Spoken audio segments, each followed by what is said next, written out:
There are 37 people laughing behind me in a cave that I personally locked 4 hours ago, and every single one of them is impossible. Let me say that again so it lands the way it landed on me when I was standing in the dark 200 feet underground with my headlamp throwing a pale yellow cone ahead of me and the sound of a tour group, a real, full, living-sounding tour group, echoing off the limestone walls at my back. Laughing, talking, a child asking something I cannot quite make out, a woman answering, the shuffle of feet on gravel path. The exact acoustic signature of 30 to 40 people moving through a cave together. The sound I have heard 5 times a day, 6 days a week, for 3 years. In a cave that has one entrance, that I locked at 6 p.m., that I am alone in, that has no other entrance. I want to take you back to the beginning because the beginning explains everything about why I was there, and why I was alone, and why what happened cannot be explained by any version of reality that I am willing to accept. And I want you to understand that I am a rational person, practical person. I have a geology degree. I spent 2 years doing field research in karst systems before I took this job, which means I have logged more hours underground than most people will ever spend above it.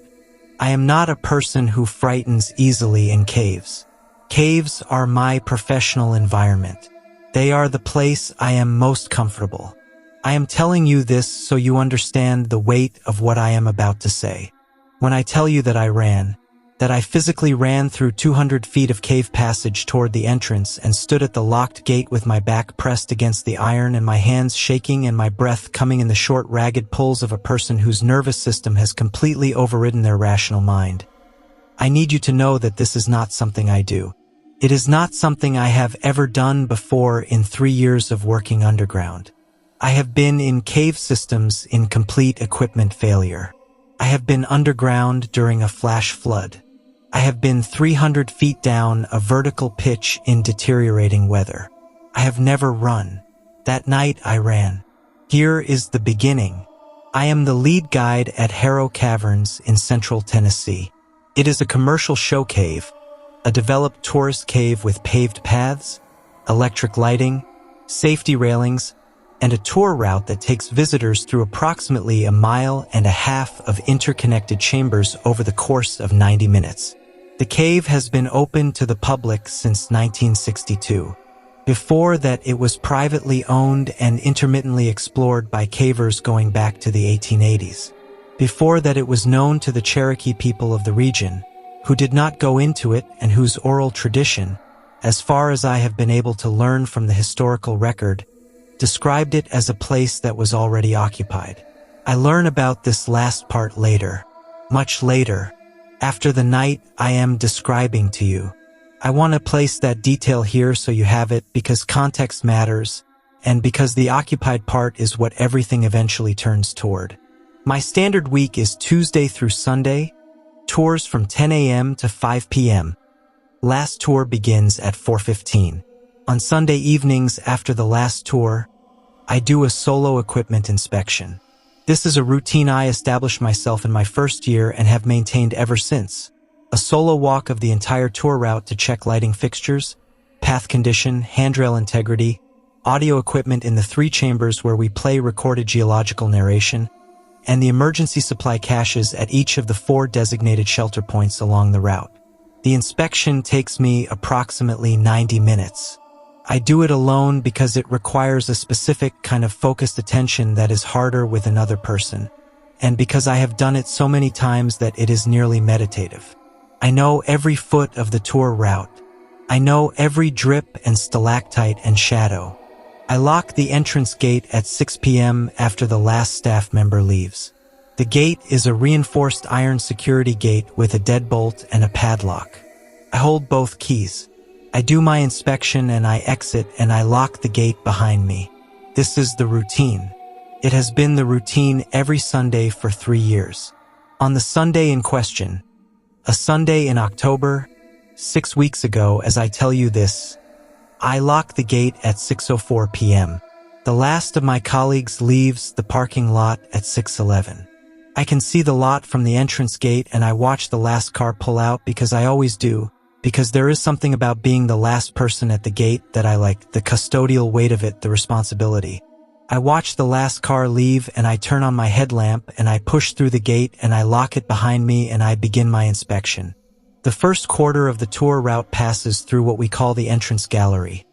A broad passage about 40 feet wide and 20 feet high, well lit by overhead fixtures set into the rock, with a smooth concrete path and railings on both sides of a small stream that runs along the passage floor. This is the least dramatic part of the cave, the orientation zone, where visitors are still adjusting to the underground environment.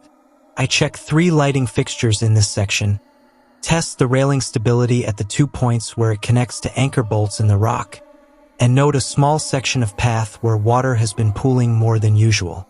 Standard findings. I photograph the path condition for the maintenance log and move on. The second section is the cathedral chamber. This is the cave's showpiece.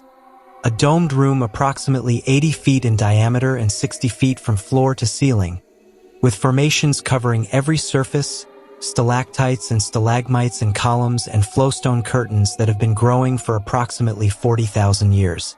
The lighting in this room is dramatic and well-designed. Installed in 2019, positioned to throw the formations into maximum relief without washing out their natural color. It is genuinely one of the most beautiful natural spaces I have ever been in, and I have been in it several hundred times and it still stops me for a moment every time I enter it. I am checking the audio equipment in the cathedral chamber. A small speaker array mounted near the ceiling that plays a 90-second geological narration triggered by a motion sensor. When I hear the first sound, it is not yet the sound of the tour group. Not yet. It is subtler than that, and it is subtle enough that my brain does not immediately flag it as wrong. It is the sound of a footstep. A single footstep on the gravel path behind me in the direction of the entrance gallery. The sound of a boot heel on loose limestone gravel, which has a specific sharp sound that carries clearly in cave acoustics. I turn around. The cathedral chamber entrance, the archway that leads back into the entrance gallery, is about 60 feet behind me. The overhead lighting illuminates everything between me and the arch clearly. There is nothing there. No person. No animal. Animals do occasionally get into the cave, small ones mostly, cave crickets, occasional bats, once memorably a raccoon that made it almost to the cathedral chamber before I managed to redirect it back toward the entrance. I scan the room. Nothing. I turn back to the audio equipment. I tell myself it was a drip. Caves are full of sound, full of the acoustic trickery that closed stone spaces produce, and single sounds that resemble footsteps are not uncommon.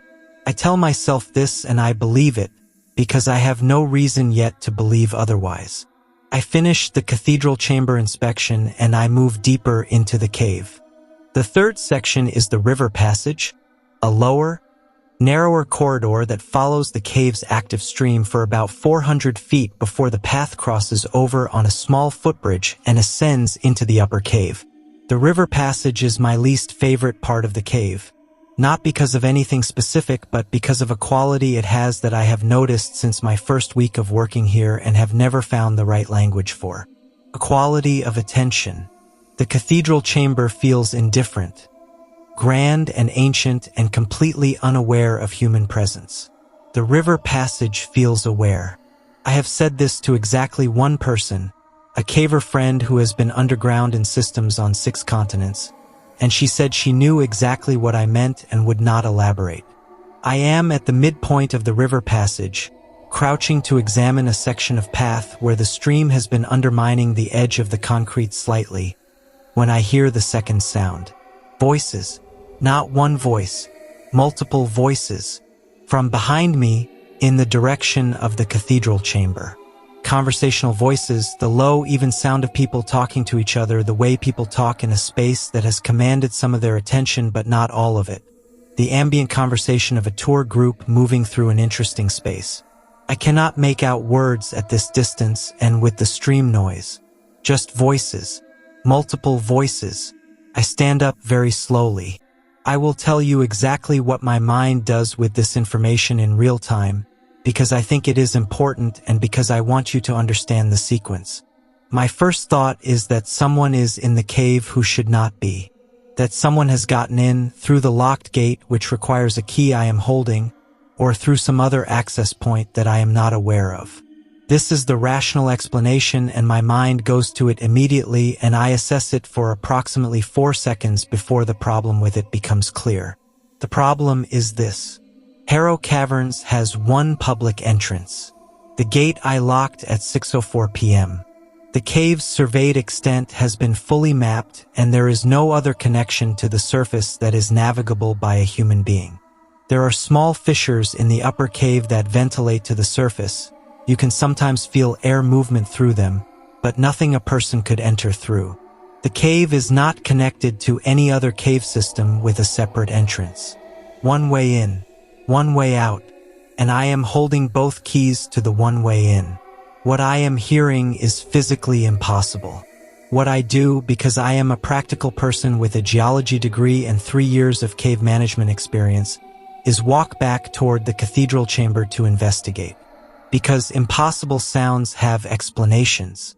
Because acoustics underground are genuinely strange, and I am not going to stand in the river passage listening to my own fear construct a narrative. I am going to go look. I walk back through the river passage toward the cathedral chamber arch. As I walk, the voices get louder. I can begin to make out a quality to them, not words yet, but the texture of conversation. More than 1 or 2 people. Several people. A group. I step through the arch into the cathedral chamber. The room is empty. It is completely empty and fully lit, and every formation is exactly where it should be, and there is no one here. The acoustic signature of the room changes around me as I enter. The reverb of the cathedral chamber is different from the river passage, and the voices, which were clearly audible in the passage, are now muffled, as if coming from the other side of the entrance gallery arch, further toward the entrance. I cross the cathedral chamber, 60 feet to the entrance gallery arch. The voices are still audible, still ahead of me, always slightly further back toward the entrance. I step through the arch into the entrance gallery. The entrance gallery is empty. I am standing in the entrance gallery 40 feet from the locked entrance gate, and the gallery is fully lit and fully empty, and the voices are gone. I stand very still. I listen. The cave sounds around me. The water, the subtle ventilation, the deep mineral silence beneath all of it. Nothing human. Nothing that resembles the voices I have been following for 200 feet. I breathe. I make a decision. I am going to complete my inspection. I am a professional.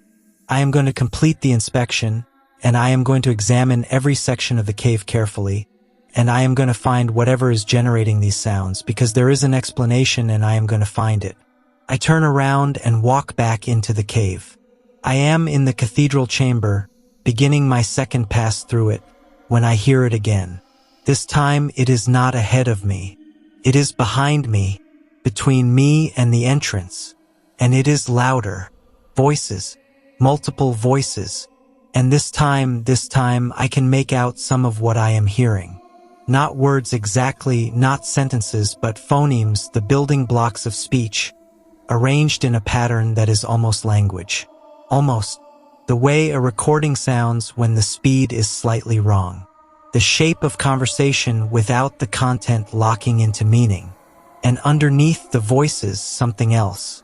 Something I have been calling footsteps in my mind since I first heard it, but which I now recognize with the cathedral chamber's acoustics around me, is more specific than that. It is the sound of a group walking. The layered, overlapping rhythm of 30 or 40 pairs of feet on a gravel path. Different gaits, different weights, different rhythms, all moving in the same direction. The sound I hear at the front of every tour I have ever led.